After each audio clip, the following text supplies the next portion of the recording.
So today we are going to study a very important topic from Indian economy, which is called GDP. This is a very foundational topic. Foundational because GDP concept will be used in other part of the syllabus.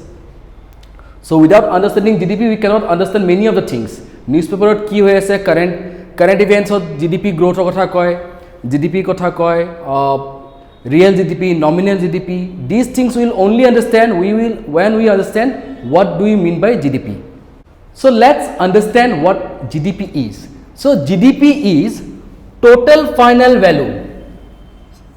Final value hobo car jiman goods and service production hobo within the domestic territory of a country during a specified time period, usually 1 year. So jiman goods and service production hobo eta country bhitorot. Domestic territory means political boundary of a country. So this is India. Jodi ami map konole sao, this is India. So ami jodi India'r GDP to consider koribo lage, to ami jiman khini goods service a boundary to bhitorot production hobo during a specified time period. That means at a particular homoyor bhitorot, generally 1 year. So that production of goods and services within the domestic or political boundary of a nation within 1 year is called GDP. So what does GDP means? GDP full form whole gross domestic product. Gross kya? Gross in economy means total. Gross mane whole total. So total production of goods and services. So total ulabole hole ami gute economy tuk tinta sectorot bhag koro. Primary sector, secondary sector, aru tertiary sectors. These are sectors of economy. So primary sector buli kole ami agriculture aru tar logot songlogno junkhini bostu ase ami tak bujao. So agriculture, fishing, etc. is a part of primary sector. Secondary sector to whole manufacturing sector. Manufacturing, tar pisot utility service means gas supply, water supply, etc. These are utility services. Aru ki poribo? Mining and quarrying. So these are part of secondary sector. Tertiary sector mane hol amar jonto service sector like hospitality, tourism, etc. These are service sector or tertiary sector. So ei gute keta sectoror jetia ami total production add korim ami tak GDP buli kom. Please remember, these have to be inside this political boundary of a nation. Yad jodi kiba bostu production hoy ba yad jodi production hoy ami tak GDP consider nokoru. Another important thing is that GDP ami eta particular bosorot consider korim. Say 2020 ot jodi kiba bostu production hoise tar calculation to ami 2022 ot nokoru. So anything that is produced in the previous year will not be a part of the GDP in the current year. Ami koisilu je GDP is the value of final goods and services. Now what does final means? Duta bostu eta ahi pore. Eta hol final goods, eta hol intermediate goods. So any good that is produced with intermediate good is the final good. Intermediate good use kori pelai ami juntu good production korim ba juntu service produce korim tak ami final good buli kom. Like our television. A television has different parts. Transistors thakibo, plastic thakibo, aru kiba wiring thakibo. These are intermediate goods. Aru whole juntu product hol hetu hol television. We are using these intermediate goods like transistors, semiconductors, etc. to build a TV, and the TV is our final good.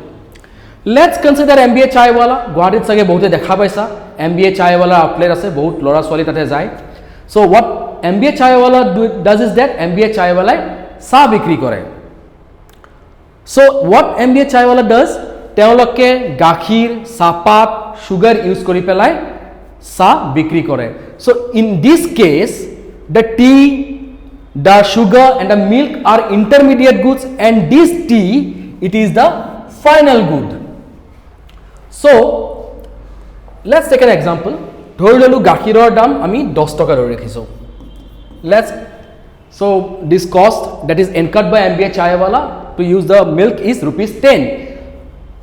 Sugar use কৰিছে তেওঁলোকে ধৰি ললো 5 টকাৰ আৰু চাপাত use কৰিছে ধৰি ললো এগেইন 5 টকাৰ সো ইন্টাৰমিডিয়েট গুডছ তেওঁলোকে কিমান ইউজ কৰিছে 20 रुपीजৰ এতিয়া এমবিএ চাইৱালা যেতিয়া সাকাপটো মানুহক বিক্ৰী কৰিব তেওঁলোকে নিজৰ প্ৰফিটটো লগাব ডেফিনেটলি লগাব because no one is going to sell anything out of goodwill তেওঁলোকে নিজৰ প্ৰফিটটো ডেফিনেটলি কনসিডাৰ কৰিব লেটস সে এমবিএ চাইৱালাই তাতে তেওঁলোকৰ ভ্যালু এডিশন এটা কৰিছে বা প্ৰফিট এটা লগাইছে let's say this is again 6 rupees so ultimately final goods or value to kiman hobo 20 taka hol intermediate goods or herito this is intermediate goods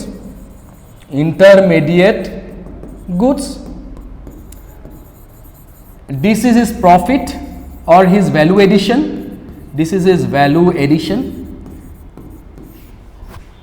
so 20 takar logot teoloi nijor value addition kiman korise ba profit kiman lagaise 6 taka so what is the price of the final product it is the final product is t 26 taka so ami jetia gdp calculate korim ami belek ke gakhir sugar sapat consider nokoru ami directly final goods or production to he calculate korim because jodi ami sugar sapat ba seni dam belek ke ako finish goods to dam belek ke jodi consider koru ki hobo double counting eta hobo double counting keneke hobo ধৰি ললো GDP 26 add কৰিছো plus এই intermediate গুডছৰ ভ্যালুটো আমি আকৌ add কৰিছো intermediate goods কিমান 20 rupees so rupees 20 plus again his profit was rupees 6 plus rupees 20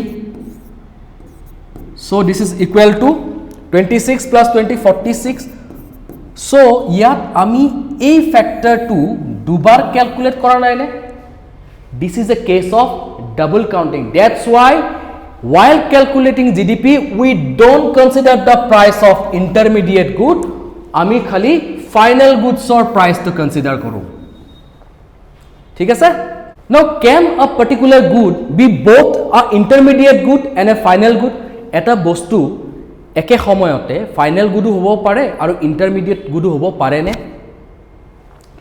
okay to understand this thing let's take the example of Guwahati Tea Auction Center etu amar Ganeshguri usor ase so it was established in 25th September 1970 1970 sonot established kora hoisil and it is the largest auction center in the world so GTSC eta tea lounge ase tea lounge ot teoloke junkhini customer ahe teolokok sa banai pelai bikri kore now this GTSC juntu tea lounge ase teoloke sapatu bikri kore so jetia GTSC e jodo tea lounge ase teoloke jetia complete finished product sa tu jetia mano bikri kore tetia jodo tea leaves sugar aru milk ase hetu hoi jay intermediate good and the finished good to ki hoy whole tea jodo sa die kapot hetu hol amar finished good kintu jetia GTSC e sapat tu eta particular packet ot belek ke bikri kore tetia hol sapat tu ki hobo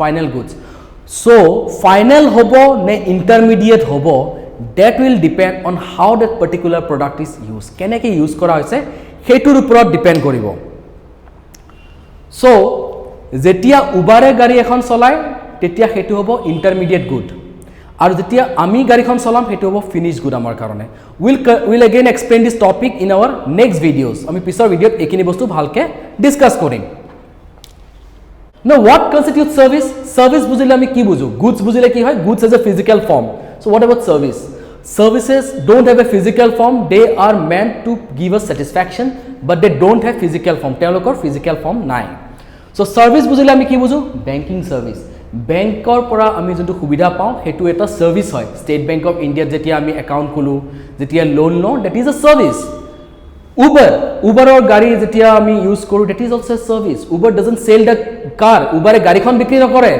Uber e gari khonor dora amak eta subidha prodan kore that is transportation so transportation is a service when you buy a ticket jetia ticket ekhon kina busor ticket tumaloke gute bus khon kina neki bus khon nikina no so bus is providing a service they are not selling the whole bus what about tourism is also a service hospital jetia jao হস্পিটেলত আমি কি পাওঁ service পাওঁ the treatment that the doctor provides us is a service what about Jio যেতিয়া জিঅ'ৰ নেটৱৰ্কটো আমি লওঁ আমি গোটেই জিঅ'ৰ টাৱাৰটো কিনি লওঁ নেকি we don't purchase a tower we just purchase the service which is the network this is service Sunrise জিৰাগুৰি আমি বৰুৱাই এড কৰিছে this is an advertisement Aami Baruah is not selling Sunrise she is promoting sunrise this is an advertisement to lure the customers to buy this masala ei masala to kinar karone manuhok akorkito korise this is advertisement this is a service coaching or any educational institute service again beauty parlor ami beauty parlor jao suli katu facial koru what is this is also service Radisson Blue যেতিয়া আমি ৰেডিছনত room লওঁ হোটেলত room লওঁ তেওঁলোকে restaurant সাৰ্ভিসও provide কৰে this are all services hospitality this are all services service sector is the greatest contributor to GDP সবতছে highest contribution আমাৰ জিডিপি প্ৰডাকশনত কোনে দিয়ে সাৰ্ভিস সেক্টৰে দিয়ে সাৰ্ভিস সেক্টৰৰ পিছত আহে ম্যানুফ্যাকচাৰিং বা সেকেন্ডাৰী আৰু প্ৰাইমাৰী সেক্টৰৰ অৱদান সকলোতকৈ কম হয় So, আমি জিডিপিত কোনবিলাক বস্তু কনসিডাৰ কৰো কোনবিলাক নকৰো I hope সবে এওক চিনি পায় he is Daniel Craig James Bond so James Bond বা Daniel Craig ইন্ডিয়াত আহি পেলাই পান মছলাৰ এটা এড কৰিছিল Now Daniel Craig he is a citizen of United Kingdom Londoner citizen so তেখেতে যোনখিনি পইচা এই এডভাৰটাইজমেন্টৰ পৰা আৰ্ন কৰিব তেখেতে সেই পইচাটো লৈ গৈ পেলাই ইউকেত যাব So his whole income will go to UK, United Kingdom. So, a income to etia ami India GDP consider korim, ne UK GDP consider korim. Ami kot consider korim. Again, remember the definition. GDP ki hoy? Total production of goods service within the political boundary of a country. Jihetu James Bond service advertisement kot korise. ইন্ডিয়াৰ ভিতৰত কৰিছে so তেওঁ জটেই তেখেতৰ income লৈ না যাওক কিয় his income will be a part of ইণ্ডিয়াৰ GDP and not of ইউকেছ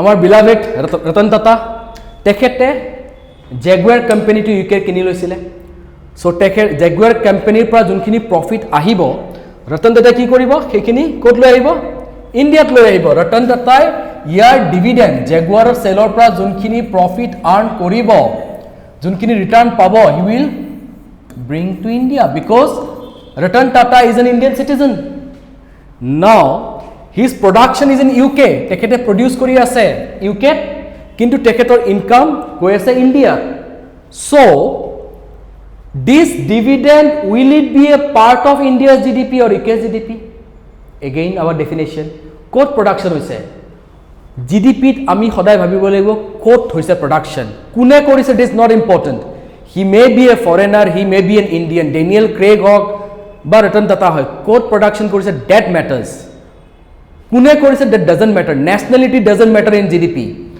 so Ratan Tata কোট কৰিছে ইউকেট কৰিছে so his GDP will be a part of United Kingdom and not of India